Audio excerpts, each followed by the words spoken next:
The sun is shining and cars in great numbers are about to hit the track here at Paul Ricard. Welcome everybody to qualifying for the Fanatec GT World Challenge Europe, powered by AWS Endurance Cup.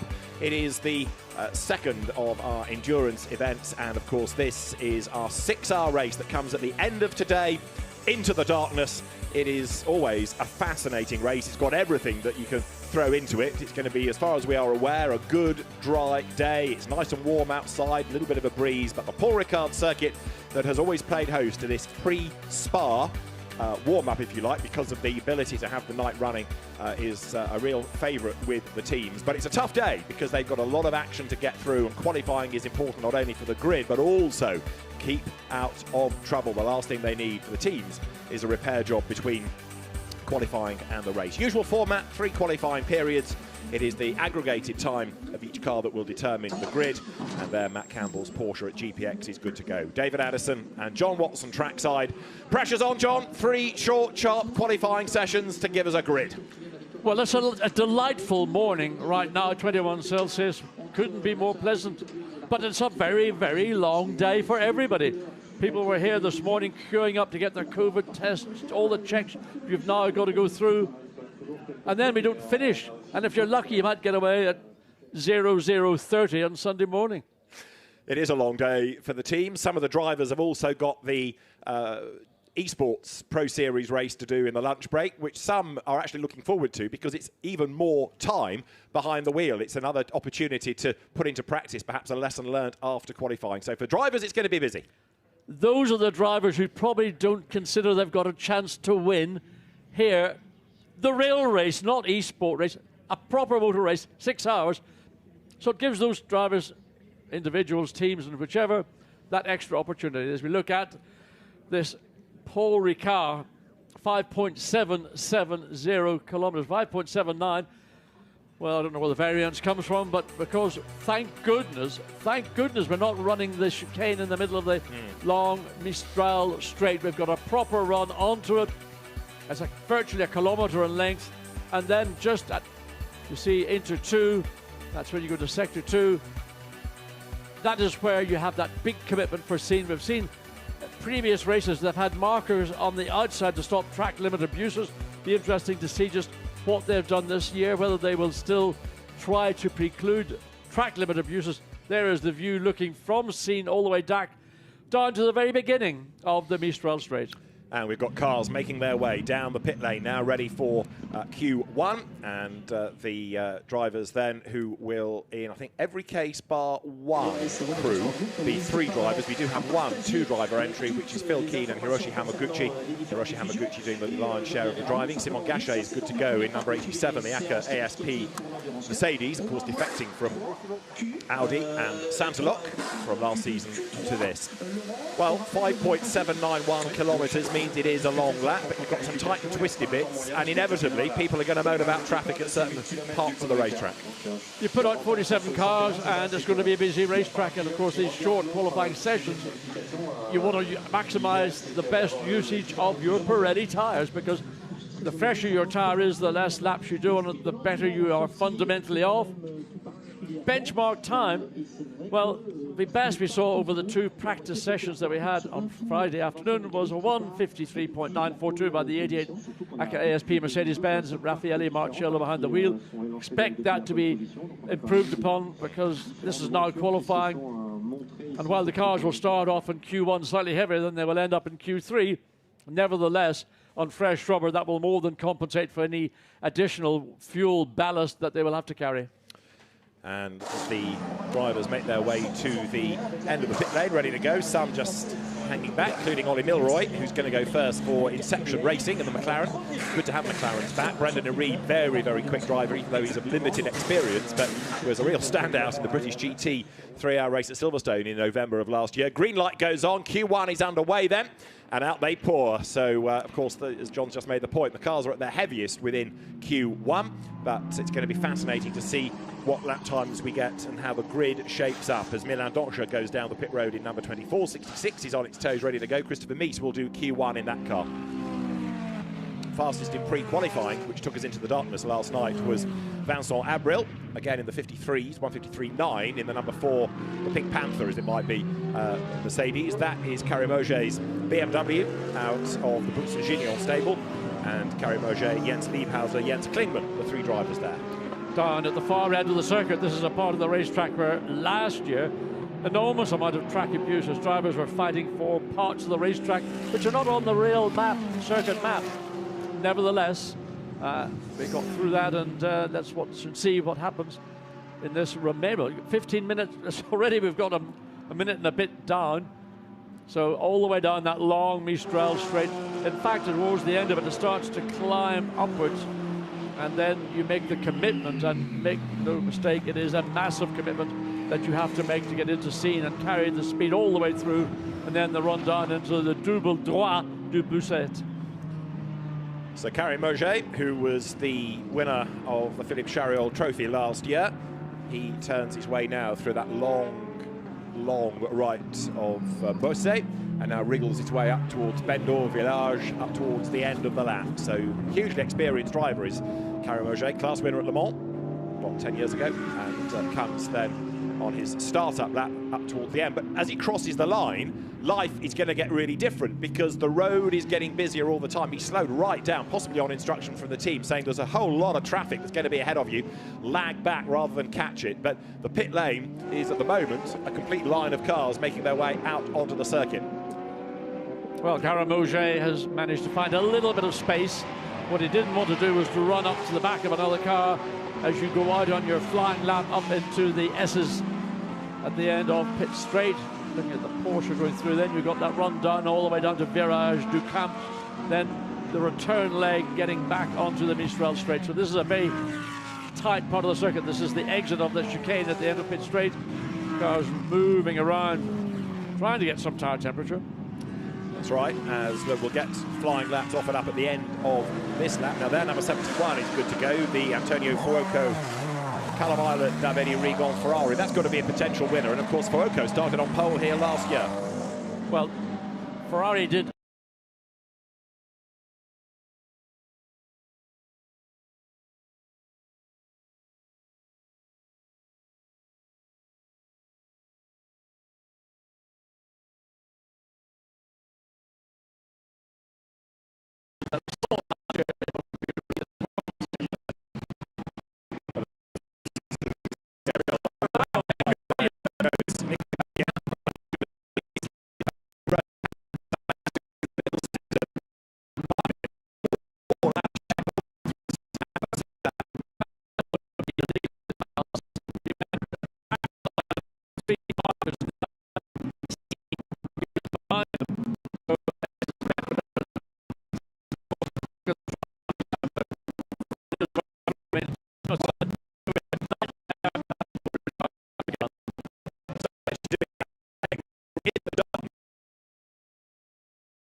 come down Mistral straight. That would be deemed to be the quicker way down this long kilometre straight, then bleed over to the left-hand side of the racetrack as he's doing now to line up on the entry into scene. What happened? Where's he gone? I can't see him on the screen. 32 up to the end of the lap. Now who's starting the session in 32? Dries Vanthoor. So that should be a car that's going to be up near the pointy end. Like at Monza, Dries goes first in qualifying. comes over the timing line now. You see the problems they've got, not only in terms of the traffic, but also there just isn't the time to get that many laps in. Marciello briefly quickest after Vanthor had gone top, and then Marcus Winkelhock for Santalok in the Audi has gone fastest. So within the session, it's Winkelhock, Marciello, Vanthor, Romain Dumas, and then Enrique Chavez fifth, and Nico Bastien down to sixth.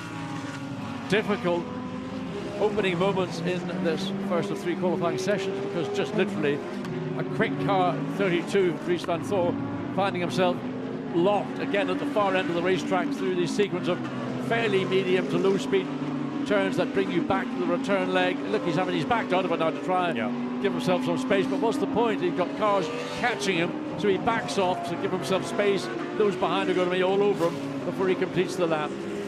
And we have Sheldon van der Linden now going fastest for Valkenhorst in the BMW, from Timo Glock for Valkenhorst in the BMW. So by just under half a second between them, it's a BMW 1-2. And that time of Sheldon van der Linden is the quickest lap we've had all weekend, by about a tenth or a little under a tenth of a second. And there are more to come, I would offer you. Mauro Engel has just gone fifth. Giacomo Altway seventh. And you're riding with Marciello now. And he's very committed to this. Wow, well, Rafa, that was a bit of a surprise, and that was down at Le Double Lucette. And why did he get the back end so? I mean, you normally never see a Mercedes getting that degree out of shape, possibly on a set of tyres that are not up to full temperature. Maybe had gone offline on the outlap to let other cars through, but it's certainly a wake-up call. Personal best, albeit that this lap we wait to see what he can record. So fifth he is. Antonio Fuoco has gone second in the Iron Lynx Ferrari. That's not Marciello. Look at the Lamborghini that goes through, but Raffaele Marciello goes second fastest at the end of the lap, 154.103. He's 2/10ths shy of van der Linden. Wonder what time he would have recorded had he not gotten himself out of shape and the double Busette. So now 35 BMW, Timo Glock has dropped down to sixth fastest, but he's about to come up to break the beam. Goes through, and van der Linden still the fastest then from Marciello. Fuoco is third in the times. Winkelhock fourth, Engel, Glock, Cairoli, Compact, Altway, Tombe is the top 10 in Q1. The 22 Porsche.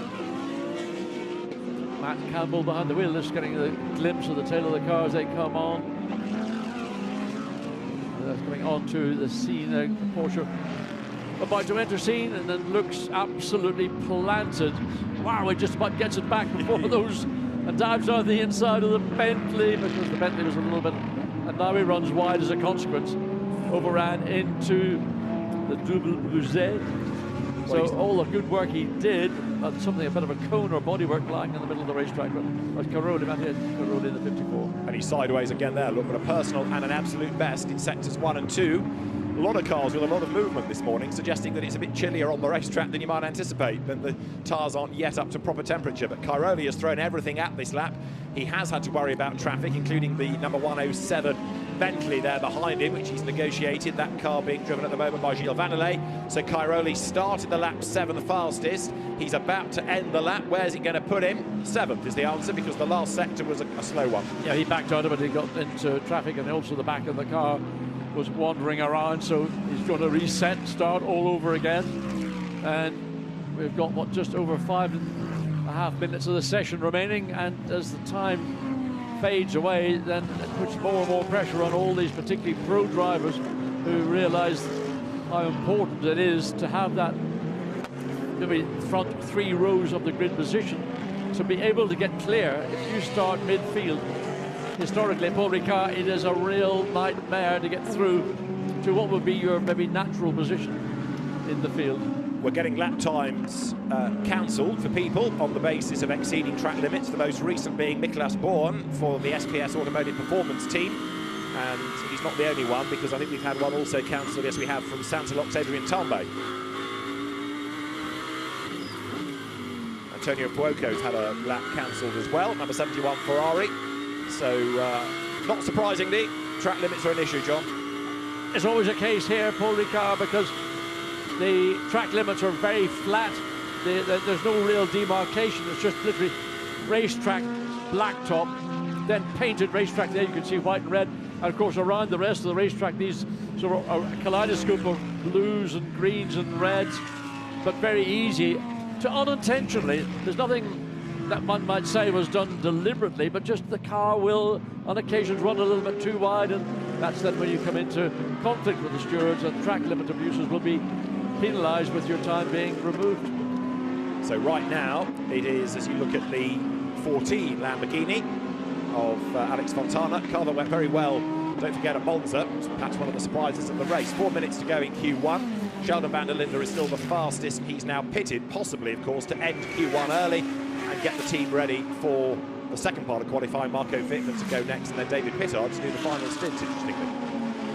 And I mean, Sheldon van der Linde did that time relatively early in this 15-minute session, and he's got a relatively comfortable gap first to second by just about a quarter of a second. Fontana commits. Emile Frey Racing's Lamborghini, going back to 2018. Emile Frey, the winning team with the Lexus in that fabulous race that was just 6 hours of drama all the way through, wasn't it? Not if you're a Bentley fan. No, quite. Poor old Jules Gounon losing out, what's a lap from home with that flapping bonnet. Yeah, a flappy bonnet. Yeah. Fuoco's lap time being cancelled. That's the second one he's lost of this session. So Antonio Fuoco needs to think about this, because losing lap times in qualifying certainly doesn't help, but the more of those you tot up in the race, you're going to be in real strife, not only with the officials, but the rest of your team. Absolutely. Well, it just drags the car further down than it ought to be, and that's a very, very quick car. And Fuoco is a very quick driver, but if you do abuse track limits and you're getting your times pinged as a consequence, then it's, oh, wow, Aston Martin getting very, very racy. That's Valentin Asclo at the wheel of it. That's the Silver Cup entry at Garage 59. Karim Ogier is the slowest. And look, Fuoco, because of losing 2 laps, he's down at 46th in the times. So number 71 Ferrari, Antonio Fuoco, has got to find something in the bag. He's running out of options. Well, it's very clear. He's just got to stay within the track limits. 2 and a bit minutes remaining. He can get 1 lap in, hopefully even relatively. There's the Ferrari there going through. There he is then. So the Ferrari just going over the line. You see it, the black and yellow Ferrari. That's the one to watch now. He will squeeze 2 more laps out of the session, and he's got to deliver. Now, did that lap do anything for him to get him up the order? That's Romain Dumas, who is 21st. But, of course, he's used this set of tyres. He's had the best part of 13 and a bit minutes out of them. They will have gone over their peak, their ultimate peak level of grip. All he can hope for is get a clear lap and just maximise whatever he's got left in terms of grip to drag that Ferrari up to give his teammates something to work with. Gilles Vannelet rattling over the curbs as the number 107 Bentley comes now down towards the bottom of the lap. That's turn 3, heading out of the chicane down towards Saint-Baume. And Gilles Vannelet, very, very experienced driver, accelerates onto the Mistral straight in the AMCAP entry. At the first of the sprint events earlier in May at Manicourt, these 2 Bentleys were the quickest car down the straight, the Gulf straight down into Adelaide Hairpin. I wonder what we're going to get from AWS in terms of straight line speeds here in the Mistral straight, a much longer straight, probably the longest single straight of any straight that we will be racing on in 2021. Runs wide, but within track limits, or let's say acceptable limits. Romain Dumas, however, not acceptable on his last lap, which has been taken away from him. So Romain Dumas has been pinged a lap, and the flag is imminent, as you see, because the clock ticks on down. Gilles Vannelet, if he wants it, will get 1 more lap out of the session. Fuoco is up to 15th, by the way, having recovered from his 2 lap times being disallowed. There you see him, 15th ahead of James Pullen. Dries Van Floor is only 14th. So Vannelet will squeeze 1 more lap out of the session. Here he comes in the Bentley. Makes the run up towards the timing line. Silver Cup entry, I think I called it an hour earlier, forgive me. It's a Silver Cup entry, and he will come across the timing line just to squeeze 1 more lap out of the session. And with a bit of luck, most of the other cars will have been back into the pit lane, so he ought to get a relatively clear lap, and as long as he's got the grip within the Pirelli tyre, that could just be a very handy time to set a lap time as it goes. Again, one of the markers at the exit of the corner just slammed it with the front of the Bentley. That's 34 Sheldon van der Linde, who is the fastest, giving way now to Marco Wittmann for Q2. And Mirko Bortolotti, we haven't yet mentioned. At 11:07. Q2 will start at 11:07. That's the voice of the race director, Alain Adon, that you can hear, telling the teams that 11:07 is when the second session is going to start, Q2, to give the teams time to get the cars back in, do the driver change it out. Some, as you see, doing it early. I was about to say Mirko Bortolotti up to 6th, we haven't mentioned him, and Antonio Fuoco has done an absolute best in the first sector. So number 71 Ferrari down in sector 2, but a good third sector might just catapult that car up the order. We know it's a quick car. We know Fuoco is a very, very quick young driver who's looking way beyond just simply getting into this session, but he can carry speed. He's got natural speed. Callum Ilott, I think, is going to get into that car. Yes, it is Callum Ilott. That'll be an interesting to see how Callum Ilott is backed out of it now. Does look like it, doesn't he? He was down in the middle sector, so Fuoco possibly, the team has said, all right, bring it in, let's get on with the driver change. Nope, stays out, but not quite sure why, because if he has lost ground, there's nothing to be gained out of all of this. Anyway, Antonio Fuoco up towards the timing line. A 53.8 is what he's got to try to beat for the fastest time. He's not going to do that, and he gets a 54.3. He does still improve. He goes then up to 9th fastest. For some reason, in the middle sector, he lost just under 0.3 of a second. Looked to me as if he'd actually backed out of it, but in fact, he did a personal best in that final sector. So he's up to 9th place. He's in the top 10. The team will be happier with that than they will have been of his 2 deleted laps earlier in the session, but arguably he had maybe a marginally quicker car. So on board in the Ferrari, looking to see the footwell camera, and we noticed at Monza, and in fact with these cars at Magny-Cours, the very long pedal stroke. Anthony was banging on about it, but obviously the car stops pretty well. So will we have that footwell camera shot for this event? So Antonio Fuoco's on his in lap, and at the end of that, it's Sheldon van der Linde who tops the times then. Good efforts in the BMW. So let's have a quick look at how we stand at the end of Q1. Valkenhorst then topping the times, courtesy of Sheldon van der Linde's efforts by 0.231 of a second over Raffaele Marciello. Mattia Cairoli for Porsche, 3rd. Marcus Winkelhock, Audi, 4th. Mirko Bortolotti, Lamborghini, 5th. Next best, Mercedes, Maro Engel, 6th. Good 7th, Valentin Asclose, Aston Martin. Timo Glock, 8th for BMW. Antonio Fuoco, 9th at the end in the Ferrari, and the top 10 rounded out by Matt Campbell in the GPX Porsche, the one that runs in the Gulf colours. As far as the classes are concerned, well, Valentin Asclose topping the silvers. Good effort by number 77, the Barwell entry, which goes 23rd. That car with Enrique Chavez, Miguel Ramos and Leo Machitsky in Pro-Am. And that car, as I say, 23rd fastest. Leo Machitsky replacing Adrian Amstutz, who hurt himself in a dirt bike accident a few weeks ago.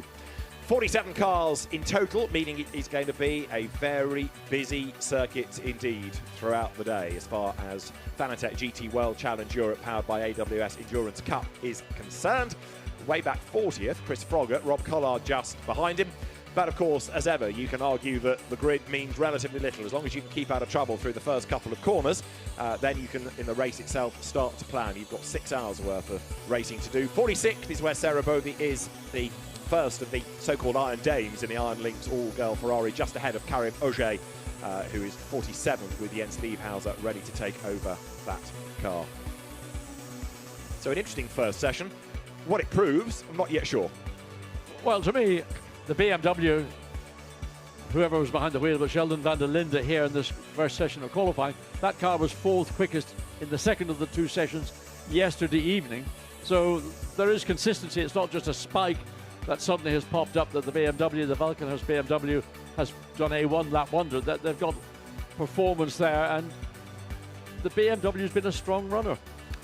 Very true, and it's got all of that grunt for the Mistral Straight. So Valkenhorst, a team that's won at Spa, they can win 8-hour races. They did so well, remember, to take Augusto Farfus and Nick Katzberg to the IGTC Drivers' Crown last year in Kyle Arm. It's a squad that does great things, so don't rule it out over 6 hours. Raffaele Marciello will give way to Daniel Junqueira in the second fastest Mercedes, and Klaus Bachler will take over the Porsche that's 3rd fastest, and indeed, of course, the car that won at Monza. There is Daniel Junqueira ready to go in number 88 Mercedes.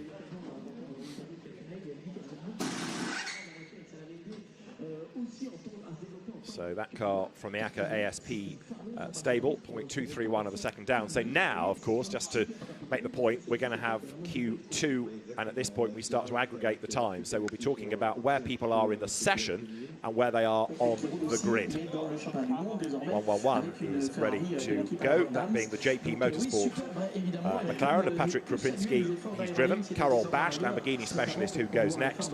And Christian Kleen, a winner here in 2018 in the Lexus. Well, Christian Kleen, certainly a talent that we all recognise. It'd be interesting to see how he adapts to a McLaren, a GT3 McLaren, as opposed to any other form of McLaren that he might have dreamt about racing at some point, as we Castle Racing Ferrari, Francesco Zolo, not Zola. So that car ready to go, number 11, which was a retirement at Monza from the Pro-Am Cup. So what have the teams now got? They've got just under a minute. The fast lane is open, so if you want to go down the pit lane, you can, to queue at the end, ready to be one of the first out on track. So being first out is good because you've got clear track ahead of you. The trouble is, by the end of your lap, everybody else has poured out of the pit lane and there's a wall of cars ahead. Correct. So what do? You sit there and wait, let everybody go out and do a single, maybe a run of 2-3 laps. Maybe by 10 minutes to go, then you send your hot rod out and see if you can find that clear bit of racetrack. Very difficult call for everybody. And really all you're doing is in effect rolling the dice, because with 47 cars all trying to achieve the same thing, you know, it's sod's law if you can get that genuine clean lap, every corner clear around the racetrack. Well, those 63, which Marco Mappelli will now take over. Session is live then, so this is Q2 underway as the cars pour out onto the circuit now. Actually, trickle more than pour. I was expecting far more in that line. 93 Ferrari good to go with this time Jonathan Huit, the Hong Kong driver, at the wheel of it. He had to miss Monza, but it's good to have him back.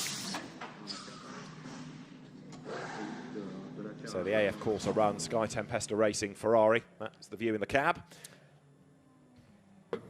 Well, we did have that footwell camera on board, certainly with Eddie Cheever at Monza. I wonder whether there will be again. We saw the AF Corsa Ferrari with Antonio Fiocco. Wait and see. I thought it was a great shot. It's just interesting to watch a driver's feet, particularly when there's no there's no right foot braking these days. Everybody is a product of kart racing, where you end up braking with your left foot, and modern race cars have dispensed with the traditional clutch pedal, so it's all electronically controlled from the steering wheel. And there we go. So the left foot is on the footrest rather than on anything else, so he's just sitting there. Nice shot, like that shot. Callum Ilott good to go next. Look in number 71. That's the Iron Lynx Ferrari, and bit by bit tempting everybody out onto the circuit. But 15 minutes isn't long anyway. You don't get too many flying laps in, and timing this is essential. 33 on track, which is the David Perel, Benjamin Haites, Nico Veroni driven Ferrari, and Benjamin Haites, the Chilean driver, should be behind the wheel of it. Lukas Stoltz good to go in number 4. Now that car, flattered to deceive a little, 6th in the hands of Mauro Engel in Q1. Well, they had a great success at Manicourt in the second of the 2 races, so they're going to be, I think, confident they've got a very good race car. As David, you pointed out, maybe qualifying, well, it's maybe the prestige of being at the front, but ultimately it's the car that takes the checkered flag is all the teams are focusing upon. But you can make it a lot easier for yourself if you can secure, say, a front 3 or 4 row grid starting position, just to get clear of the melee that will occur on the opening lap down at the far end of the racetrack. So out they pour, 69, which is the Ram Racing Mercedes. Rob Collard gives way to Sam Dehaan, and Fabian Schiller is the 3rd driver of that car, replacing Callum McLeod, who did drive at Monza but has parted company with the team. So Fabian Schiller takes the 3rd seat. Jota McLaren really trying to put a bit of energy into those tyres to get not just tread temperature but core temperature. And running with a Porsche catching it, I'm not sure whether there was any awareness from the Jota McLaren that there was a Porsche coming up behind, and that would have, just looking to see who's behind, that's Oliver Wilkinson, who's behind the wheel. Yeah, never raced here before, so step into the unknown. Marco Wittmann in 34, and 35 BMW for this session is going to be Martin Tomczyk. It's the two Valkenhorst cars. So now, as I say, we start talking about the session and the grid. And let's see what the target time is going to be. Outlap done, onto a flyer now. Oh! Marco Wittmann, DTM champion, up the curb, almost sideways, corrects it. But you can see the commitment being put in, can't you? Yes, I mean, again, it looks as if on the first flying lap that there is an element of maybe have I got optimal tyre pressures, optimal tyre temperatures. That very quick sort of snappy oversteer, something a driver does not really want when you are committing yourself. It means you're going to get a big lift on the throttle to get it corrected. All around the racetrack, on the exit of most of these faster corners, in fact, virtually every corner, there are plastic, I might call them paddles, which demarcate where the track limit is. And Wittmann certainly clobbered one of those on the exit of the chicane at the end of pit straight. So up the hill, up into Scene, by 0.8 of a second, gone quickest overall on his first flying lap. Time to beat in the session is Sam de Haan, actually, in the Ram Racing Mercedes we looked at a moment or two ago. 1:56.327, but that's going to tumble as a top time. Wittmann way out wide, isn't he, over the white line there? So he decides the Porsche ahead, which is probably on an out lap, get out of the way, be aware I'm coming through on my flying lap. I want to get the best, cleanest final sector time possible. And everybody else is thinking, well, you know, we're trying to do our best, do our times at the same time. So how far off the road are you expecting us to go? So Wittmann coming up to the conclusion of his first flying lap. Wait and see what he will achieve. A 1:53.872 was the car's best in the earlier session, and that was a 54.9. Daniel Junqueira has done a 54.225, and that puts Junqueira quickest in the session and top of the times overall. That's 35, which is now Martin Tomczyk, and he's gone 4th in the session and 3rd on the grid. And it's going to change all the way through the remaining 8 minutes and 50-odd seconds. So 1:54.225 on Daniel Junqueira.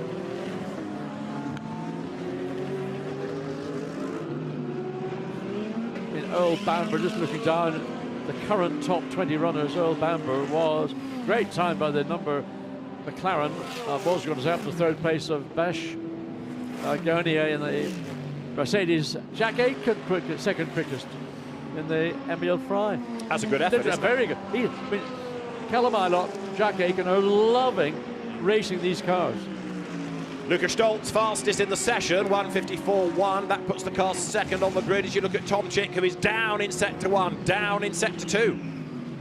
It's not coming for the DTM champion right now. You see how wide he runs. As long as you're the right side of those 3 little markers, you're okay. And the line brings you back onto the circuit, and he too uses a little bit more of the blue paint on the outside of Beausset. Yeah, I never know why a driver wants to get that high, because you always imagine that that part of the racetrack is maybe the slightly dirtier bit, but it just really depends on what you're seeking from the car. As we go on board with Daniel Junqueira in the currently, well, it was the quickest now, 2nd quickest. So Mercedes, and then Lamborghini. Foot to the floor, over the line goes Junqueira, 2nd fastest. That was a 1:54.225. Now goes quickest on that next lap. So he is onto the top of the times on the grid. A 1:54.028 is the average time. So the run down into this complex at the far end of the racetrack. Here again, it's so easy for drivers, you know, rather focused on one aspect, to run wider. Here again, you can see just how much use of the curbing there is then into this double right, which leads onto the Mistral straight. Again, markers on the outside of the corner. There they are. So stay on the left, don't go round them. Then this long kilometre run, pretty level until you get just over halfway, then it starts to gradually climb. Sam de Haan at the wheel of 69, looked good at the start of the session, comes up towards the line. Behind him is number 4, Lukas Stoltz, fastest in the session. And third on aggregate, stays third on aggregate, goes through. Marco Mappelli, 63, Lamborghini, 153.826. To put him fastest in Q2, and where on the grid does that put the car second? So that's number 4 Mercedes you're looking at. That is Lukas Stoltz, currently 4th on average, 4th on the grid. So remember, you take the times of the 2, then the 3 drivers, add them and average them, and that's how you get your grid. So we've got the session times and we've got the average combined times at the moment. This session 2, looks to be slightly less, let's say, congested or messy than, for some reason, the BMW steams through Porsche, maybe caught slightly unawares. So Wittmann looking to try and get, currently 3rd quickest in the session. Marco Mappelli still holds that quickest single lap. Wittmann comes across. Now Callum Ilott has deposed Wittmann from 3rd to 4th. So Ilott in the 71 Ferrari back at the races. Wittmann then goes over the line, and that car to the top of the times on the combined classification. The average lap now 154.028. The best in the session, Mappelli 153.826, and that is the number 32 Audi off the road, driven at the moment by I'm Calvin not sure. van der Linde. Wow! Oh dear! Oh dear! Oh dear! Well, who was behind the wheel of that then? The 32. Calvin van der Linde. Round it goes. He certainly did. That's a big moment. I've never seen it. Well, we've seen the window pop, but it just, I mean, I wondered whether he had a tyre issue or whether that was just a driver issue, got it all wrong. High speed spin, that's around about 180, 190 kilometers per hour when the car all of a sudden went off track. And will they have time to replace that rear perspex? You can't really call it a window, but that's in effect what it is.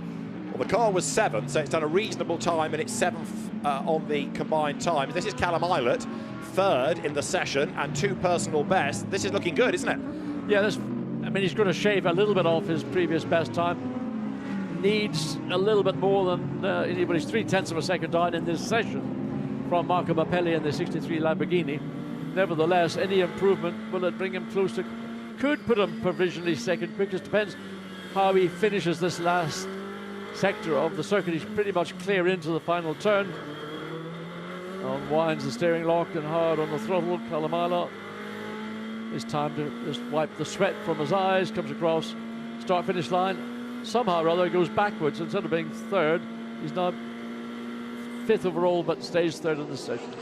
Exactly right. So the last sector was where he lost ground. 32 is back in, but I don't think he's going to be on track in Q2 again. Calvin van der Linde after that big spin. That woke him up, didn't it? If a double espresso wasn't enough, that spin certainly was. Yeah, I mean, God, excuse me. Goodness knows. Rephrased at the beginning of the set. Marco Mappelli fastest against sector 1. Goodness knows what it's done to that set of Pirelli tyres. It'll not have done them any good. That was Mappelli being given a bit of a squeeze off the road. Was that by Sam de Haan, who was trying to claim his line, but Marco Mappelli wanted to get by, and he's being compromised right now. Totally. I mean, having had purple in sector 1, he could had de Haan's backed out of it now, and Mappelli is sort of finding himself even further compromised. So Sam de Haan doing his lap, and Mappelli's had to back right out of it. Big frustration that. Started with the absolute best in Q1, and it's, I'm afraid, because of the traffic, gone against Mappelli. Right. Board, yeah, Callum Ilott, faster sector 1, very good. A little bit slower than he has been in the middle, out wide, back on, that's all okay. Now towards Beausset, where you've got to get that clipping point absolutely right. Still runs very high and runs too high. And he gets the car back down, but get on the blue paint. The level of coefficient of grip is a lot less on the paint than it is on the tarmac, so drags the car back going through Virage de Bendor. One of those corners that if you've got a slight understeer, it'll become a cute understeer. One of the frustrating corners here at Paul Ricard. Pit in to the right and down towards the last corner on the lap. Virage du Pont comes. Ilott through the right-hander. Ride the curb. Looking good, this. Time to beat in the session is a 53.8. The timing line beckons. What is it going to be for him? It's a 54.1. So Callum Ilott goes through goes second in the session, and that is 5th on average. Just imagine if Antonio Fuoco hadn't done what he had done, those 2 laps deleted, that car could potentially be the quickest car over 2 sectors. Good job by Callum Ilott. Goes then now down through the chicane. It's very twisty part of the circuit, which with 47 cars is bound to give us drama on the first lap of the race. And the second, and the third, all the way up to about lap 20. Right, Alexander West in Pro-Am you're looking at here, number 188.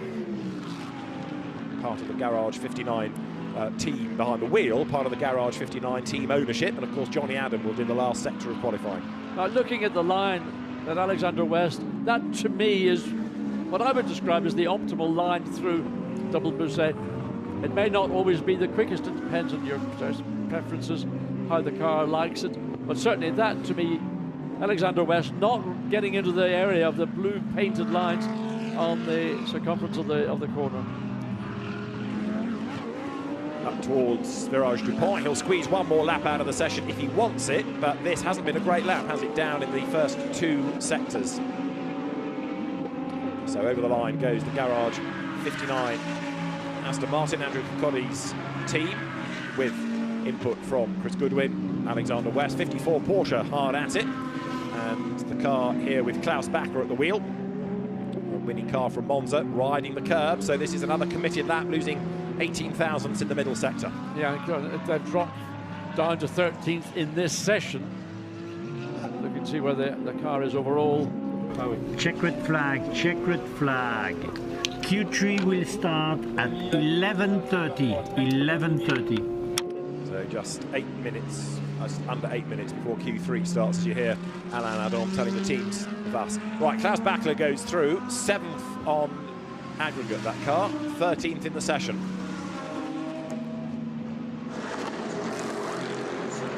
And there you see the Haupt Racing Team, number 4 Mercedes, getting the driver change done, ready for Vincent Abril to go out onto the circuit. Who's your money on then for pole position? It's a tough one. You've got David Pittard, Andrea Caldarelli, Jules Gounon, Vincent Abril, Davide Rigon, Christian Engelhardt, Albert Costa, Côme Ledegar, Charles Weir, Arthur Rougier, Mathieu Jaminet, amongst the drivers that could take the time.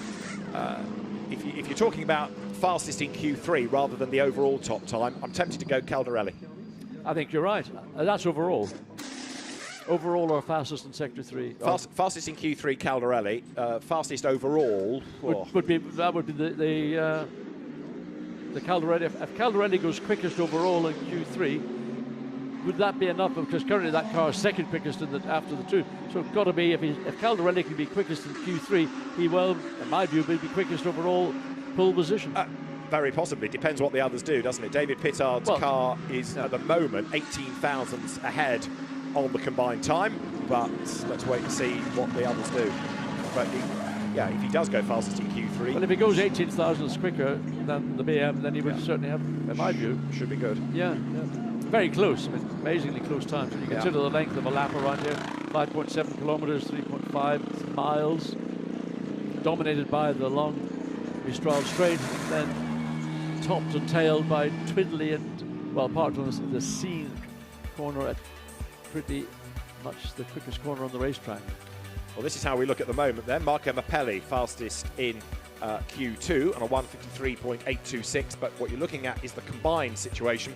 So it is van der Linde and Wittmann's efforts to be top from Bortolotti and Mappelli, Macchiello and Junckadea, then Engel and Stolz, Fuoco and Ilott, Valentin Asclot and Nicolai Kiergaard 6th, ahead of Giacomo Altuve, Norbert Siedler, Cairoli and Bachler are 8th, Alessandro Pierguidi, Nicholas Nielsen 9th, and Dries van Thor and Kelvin van der Linde now 10th on aggregate, with the drivers to cycle through. We've got just 5 minutes or so before Q3 gets underway, and Marco Mappelli's top time of Q2 slightly quicker than van der Linde was in Q1, but you can expect that because, of course, as we've been making the point, the fuel loads are coming down through each of the 3 elements of qualifying.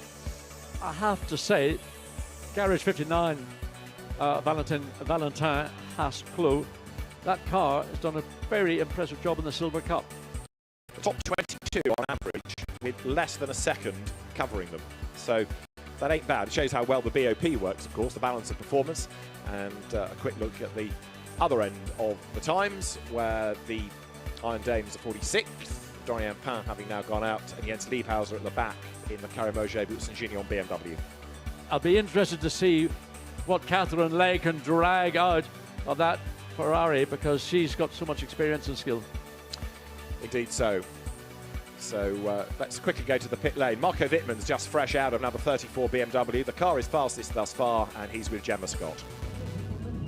Marco, a fantastic session so far for you and the boys. Yourself and Sheldon, both top of the timings. Yeah, looking pretty well, I have to say. I mean, Sheldon did a very good job on Q1, putting it on P1. My run was okay, hampered a little bit with traffic, but all in all, I mean, you have to be in a good spot to have no traffic. I mean, here we are running with 47 cars. It's not easy to get like a free and clean lap, but it was okay. So currently we are still sitting in P1. Now it's Q3, and yeah, I think our M6 is working really well here. Valkenhorst Motorsport did a great job so far, and yeah, I hope that we can continue in Q3, having a good starting position for the race, and then we are looking forward to the race. Thank you very much. Well done. Thank you. Good effort by Marco Wittmann then, despite the traffic, but everybody will say that. Yeah, I mean, I'm just listening to Marco Wittmann, I was thinking, what a great TV commentator he'd make, because he just mirrored everything we've been saying in the booth. We like drivers like that. So the session's going to go live in just over 3 minutes' time. And this, of course, as we've said repeatedly, cars are at their lightest, and in just about every case, you've got your star driver behind the wheel. Oh, sport for choice looking down the drivers. I mean, it's just a who's who of GT racing and virtually every form of motor racing, single-seaters, the ex-DTM guys. Formula One drivers. Ex-GP drivers, yes. Yep. Timo Glock, for example, coming into the series, and the green lights will go on in 2.5 minutes' time with, of course, this entry of what we call the overall cars, namely the pros. You've got the Silver Cup, the Pro-Am situation as well. There, Marco Mappelli giving last, can't say instruction, but suggestions to Andrea Caldarelli, because Marco's just been out there. He knows what the grip level is like, he knows what the car is like. But Andrea Caldarelli, player manager of the Orange One FFF racing team now, is very much the driver. Indeed. Had a word with them yesterday, just standing talking to Hiroshi I can't even get it all out now. Hiroshi Hamaguchi. And sort of just going back to Monza. We had that situation in Monza, which was a wet race, but one part of the racetrack was definitely wet. The start-finish area down into the Curva Grande was very much drier, and it played havoc with everybody, with tyres and a lot of tyre failures, a lot of tyres deflating. So just got his view on it. I think, was it not Mirko Bortolotti was behind the wheel when they had that problem? I think so, yeah. And I said, what is the fix? What was the problem? I kind of said, well, teams do tend to run quite a lot of negative camber, which in turn heats up the inside shoulder, and that in turn puts heat into the carcass of the anyway. So teams think maybe more looking at tyre. This is more on a wet weather tyre, not a dry weather tyre. But possibly tyre pressures is now the focus of teams trying to get their heads around what happened earlier in the season down at Monza. Did he also have a view on what that weird problem was where the car stopped on its lap out after the pit stop? Had memory blank on that one, didn't ask him. Now let's cast a look down the pit lane. As you see, number 222 good to go. Nicholas Schurl is the gun in that car, really. And the Porsche will be one to watch. David Pittard in number 34. It's going to be interesting here to see what David Pittard does. He's given Q3 honours, but he's got some big names against him. You underrate David Pittard at your peril. He's a very, very good peddler, is David. Based these days in Germany. He's very much a Nordschleifer expert, lives in Germany, but he's won the qualification race in the past for the Nürburgring 24 Hours and is loving being in this championship. He enjoys these races. So is he going to be the absolute fastest? Discuss, but he's certainly not a bad peddler, that is for sure. David Pittard, he's one to watch. Right, we go green, John. Indeed, so BMW currently in the pound seat for that provisional pole position. A lot on David Pittard's hands and responsibility to ensure that the BMW maintains it through the rest of the field. The Santa Lock Racing Audis preparing to go out. But I mean, who is going to be Christopher Haase behind the wheel?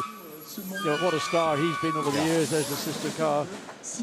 But Andrea Caldarelli, Jules Gounon, Vincent April, Davide Rigo, Albert Costa, currently sixth. What a little terrier he is. And then Christian Engelhardt in the 54 Porsche, running provisionally after 2 sessions in 7th position, 4th row of the grid. Charles Weerts in the 32, of course, we saw that car with the rear window popping out after the high-speed spin. Kelvin van der Linde entertained me, but not very much, I think. WRT had a long chat with Vincent Voss about how do you deal with drivers that say they had bad luck? You know what I feel about bad luck? Yes. Vincent Voss holds similar views. Oh, okay. Bad luck, that was a mistake. Bad driving. If you make a mistake, don't try and baby it and say, oh, it wasn't my fault. Just own up, man up, and get on with it. Or in Catherine Legg's case, girl up. Indeed, indeed. Right, session goes live, and before we get into times, let's hear from Kelvin van der Linde. He had that big lose coming out of senior. He's got his breath back, and he's with Gemma. Kelvin, you had a bit of a moment out there, quite high-speed spin. What happened? Yeah, just a typical, last gasp effort in Q2, really trying to push. We've been struggling this weekend a lot in Q2, for Sector 2. The long straight hasn't been working so well for us, so really just all in on the last lap. I was attempted a bit up and thought, okay, let's go all in, and didn't work out. But yeah, I mean, it's one way to get on TV, either put it on pole or have a big spin, so it worked, obviously. Thanks, Kelvin. And it's brother Sheldon, who of course was fastest in Q1, so bragging rights in the family go to little brother. Right, everybody now heads on to the circuit. This is the one that really matters, isn't it? You look at the number 111 McLaren going through. Christian Klein at the wheel of it. Can he clean up in this session? Unlikely. He's got a lot of time to find. Yeah, I mean, Christian Klein, of course, a huge amount of experience. One would expect him to be the quickest of the 3 drivers in that particular car. A few teams still hanging back as we look at the 93 Tempesta Ferrari. Jonathan Wee behind the wheel, and he'll be pleased to be back behind the wheel, having, as you pointed out, David, not being able to make his way to Monza for the opening round. So there is the Ferrari. They had a really good run last year, Sky Tempesta, both in the endurance and sprint competitions, and up then through Saint-Baume. Jonathan Wee turns his return to European racing. This is the view on board as he now straightens the car up onto the Mistral straight, gets a feel for what the car is like this morning, gets a feel for what the track conditions are like, and then focuses on a qualifying run which will start when he crosses the line. So things do change at a racetrack overnight, because these cars ran into the air about 8 o'clock. I think they finished their session. So track conditions at that time of night, as what they are now, what they're coming up to just after 11:30 on Saturday morning, on fresh tires probably. So that opening lap is about feeling what the car is doing, giving you the information, the messages that give you the confidence to be able to go and do that single fast qualifying lap. Andrea Caldarelli not yet out, biding his time, waiting to see what develops, wanting also to do 1 run rather than 2 and keep a set of tyres back. Absolutely. So those are the dancing feet. So look at the way his left foot rolls off the brake pedal. On and off, just dabbing the brake pedal to try and get temperature into the brakes, and try to get temperature into the tyres likewise, because the temperature heat soak from the brake goes into the rim, and that in turn heats up the core of the tyre, so that when he goes onto the flying lap, he's got that confidence that the tyre temperature will certainly be nearer to where he wants it to be, and also he'll have good brake temperature too. So Jonathan Wee onto a flyer. A third of the session's gone, so that's 5 minutes done with the time that you delay in the pit lane and an outlap. So it soon goes past, does qualifying in this championship. You've got to be absolutely on it and committed and work out what the plan is. You can't just drive round and luck into a lap. You've got to time it right. 26 in a big hurry. Fred Verviche way out wide there. Just gets it back on in time, but an absolute and a personal best. An absolute Fred Verviche typical lap.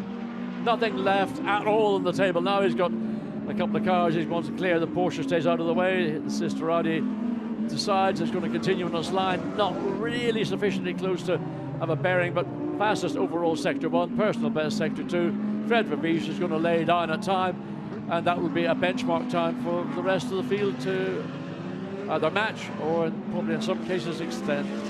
So it's the Santalok car then. You see the Hutchison Telecom backing on the side of it. Finlay Hutchison, one of the three drivers, along with Fred and Marcus Winkelhock, and up towards the line.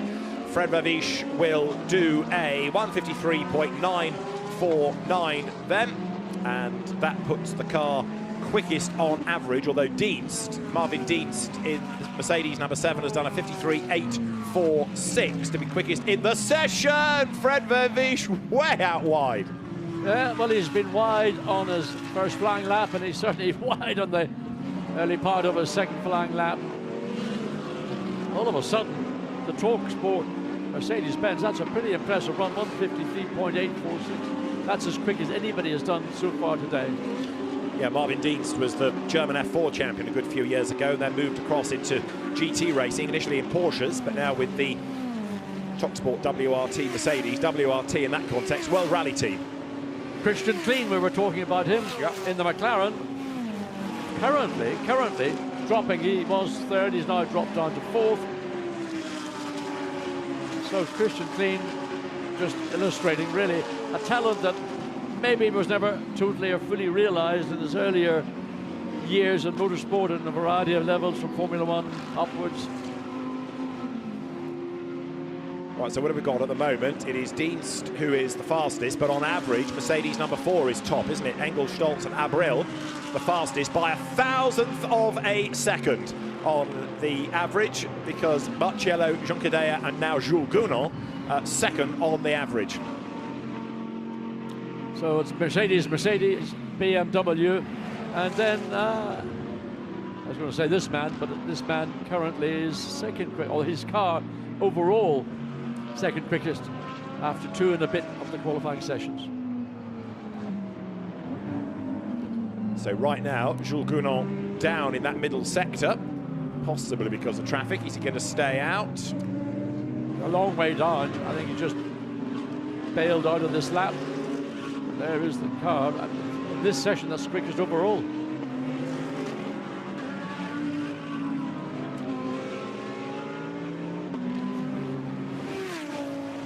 So Marvin Dienst is the man that's fastest in Q3, 1:53.846.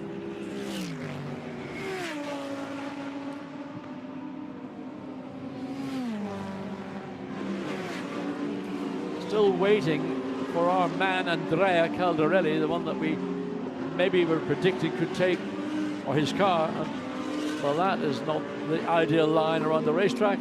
No. That's the SPS Mercedes that's got Jordan Love behind the wheel of it. Looks like it's an issue. Is it a deflated tyre or not? Further improvement from the current fastest car in this session, Dienst. So he is doing actually a very good, solid job finding track space. A little bit of oversteer, just the back end kicked out going through the Virage Bend d'Or. Nevertheless, that.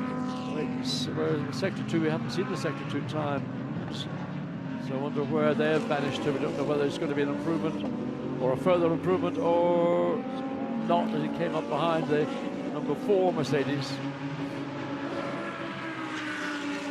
Get Dienst over the line, 15th on aggregate, and the best lap is a 53.846. That one was a 53.9.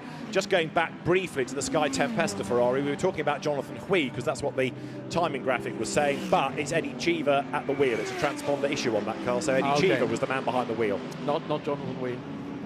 Now Johnny Adam is up to second in the session, a 53.9 in the 188 Pro-Am Aston Martin, and you're looking at Davide Rigon here, and he could also be the fastest in Q3 at the very least by the end here, couldn't he? Because this is a real star.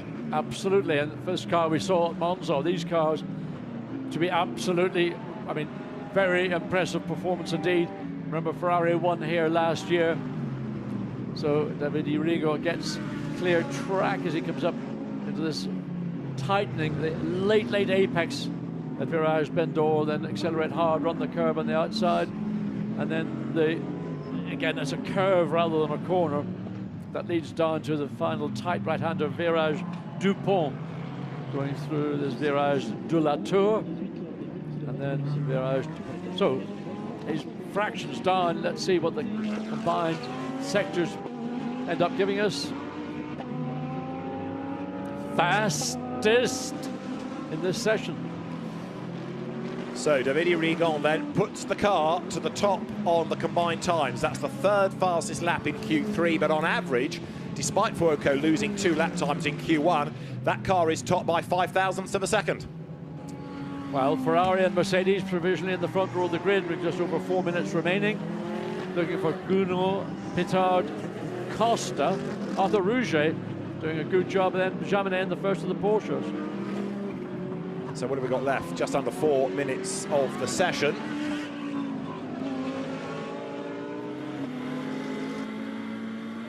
And we've got purples coming. We have, because Arthur Rouget has done an absolute best in the first sector. Davide Rigon quick, but not on it to quite the same level on this lap.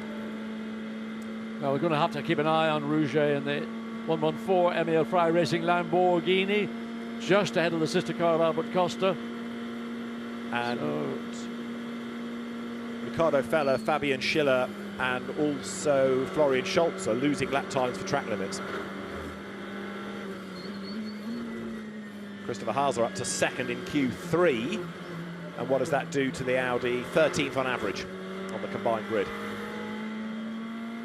When you see a driver like Johnny Adam in a car which he clearly is the dominant driver, how do you reconcile yourself to know that I can only really win my class, I can't win outright, when on ability and talent alone, if he was in a full pro car, he could win races outright as well as his own class?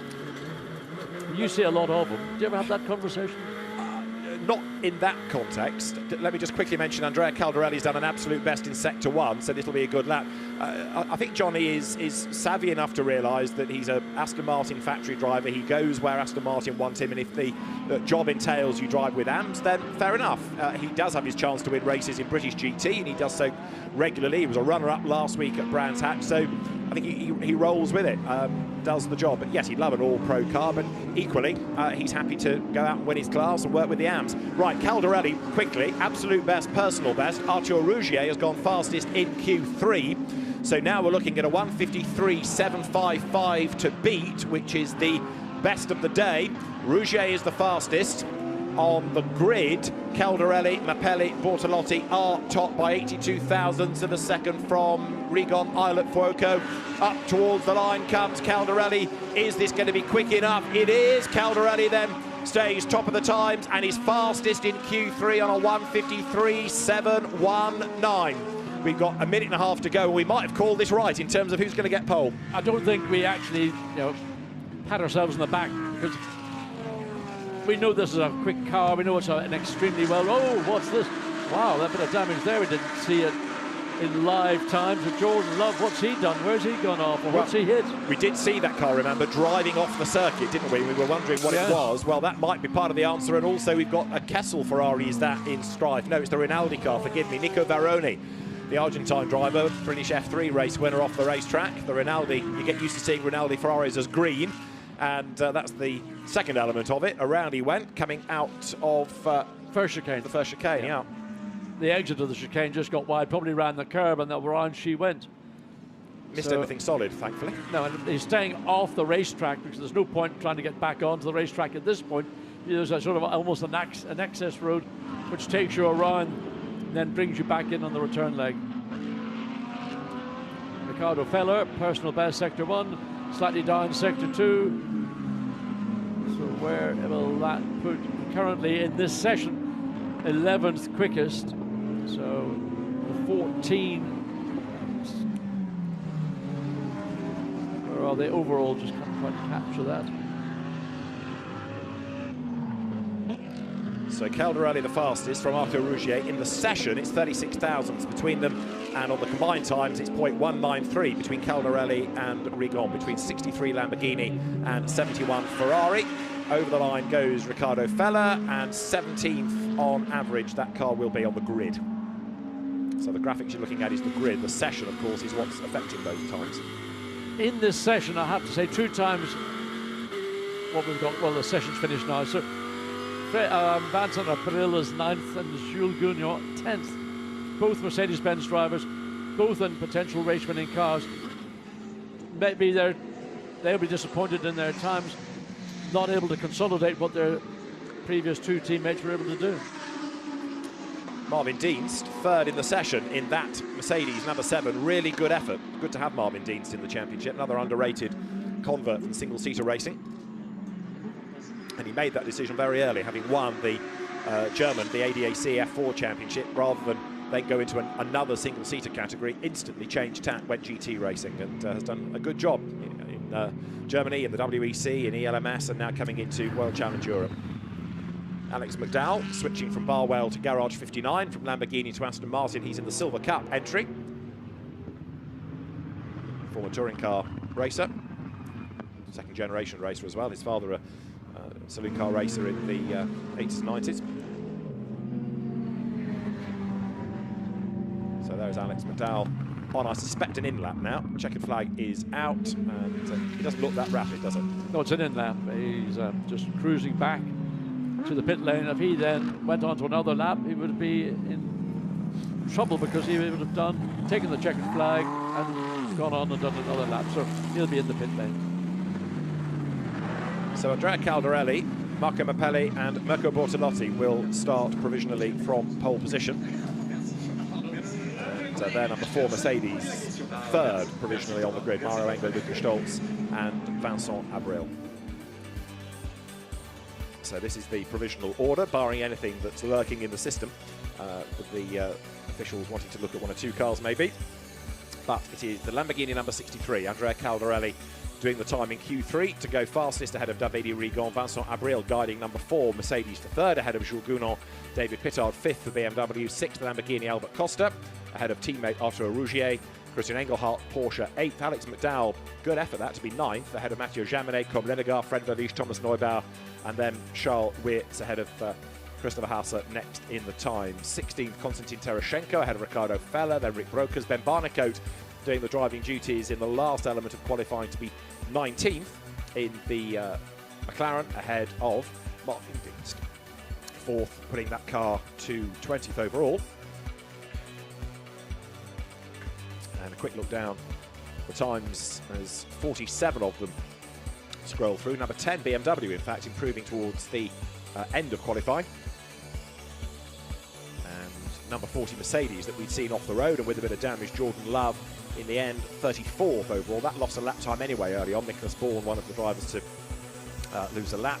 Who's at the bottom of the times then? Well, 47th is the car collection Audi of Milan Dottger, Patrick Kolb and Simon Reicher. But what does the grid matter for 6 hours of racing? Well, we'll find out when we go green a little bit later on. Being at the front does at least help you get away from any incidents, but it's a long, long race, as we know. So we've got a prancing horse and a prancing bull on the front row of the grid, Ferrari and Lamborghini. So good effort indeed by respective teams. Very exciting prospect into turn 1 to have those rivals, Italian manufacturing rivals, duking it out.